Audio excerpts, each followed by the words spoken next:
জ্বলতে থাকেন। ধরিত্রী মাতা, এই ভূমি, ইনি কি মূল্য প্রদান করেন?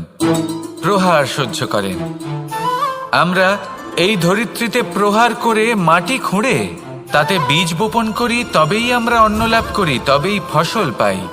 জীবনে যদি আপনাকে সফল হতে হয়, সম্মান পেতে হয়, যশ পেতে হয়, তাহলে আপনাকে মূল্য দিতেই হবে।